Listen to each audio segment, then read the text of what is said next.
Nicholas Pooran ने काव्या को रुलाया, LSG ने एसआरएच को हराया, 300 वालों को जमीन पर गिराया।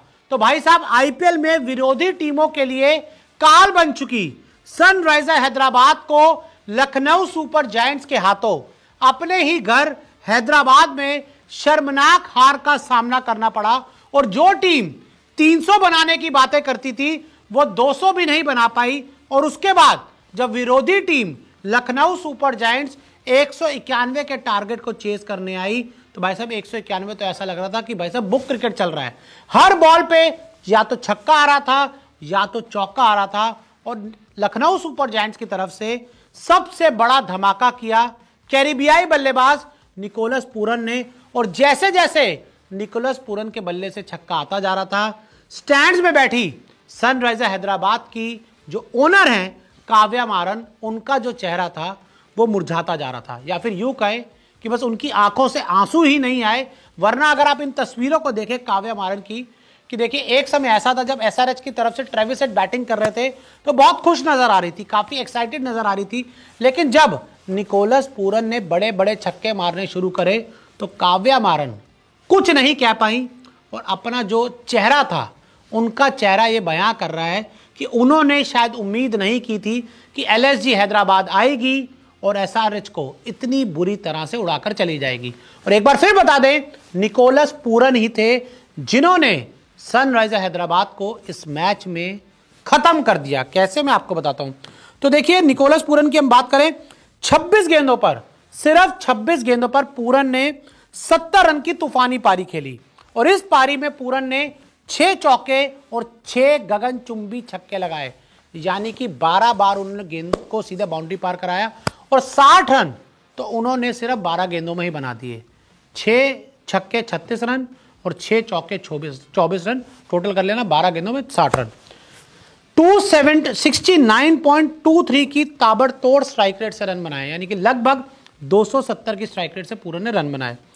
4 रन पर सनराइजर हैदराबाद का पहला विकेट गिर गया था जब 191 चेस करने के लिए उतरे थे। और ऐसा लग रहा था कि एसआरएच के लिए लखनऊ सुपर जायंट्स के लिए इस टारगेट को चेस करना मुश्किल होगा। लेकिन आपको बता दूं कि जब अगला विकेट गिरा लखनऊ सुपर जायंट्स का तो 8.4 ओवर में 120 रन बन चुके थे। दूसरा विकेट गिरा था और उनमें से जो 70 रन थे वो निकोलस पूरन सिर्फ 26 गेंदों में बनाकर पवेलियन लौट गए थे। और आपको बता दें कि मिचेल मार्श और पूरन के बीच 116 रन की साझेदारी हुई। और एसआरएच ने पहले बल्लेबाजी करते हुए 190 रन बनाए। और इन लक्ष्य तक, मतलब 191 बनाना लखनऊ सुपर जायंट्स के लिए, वो कहते हैं ना बच्चों का खेल रहा, वो बच्चों का खेल रहा। भाई जब आप 8.4 ओवर में 120 बना दोगे, और उसके बाद मिचेल मार्श की भी यहाँ तारीफ करनी होगी। मिचेल मार्श के बल्ले से भी अच्छी पारी आई, धमाकेदार पारी आई। उन्होंने 31 गेंदों में 52 रन बनाए, 7 चौके और 2 छक्के लगाए। और जब मिचेल मार्श आउट हुए तो जो टीम का स्कोर था वो 138 तक पहुंच चुका था। और उसके बाद से 191 तक जाना लखनऊ सुपर जायंट्स के लिए ज्यादा बड़ा टास्क नहीं था।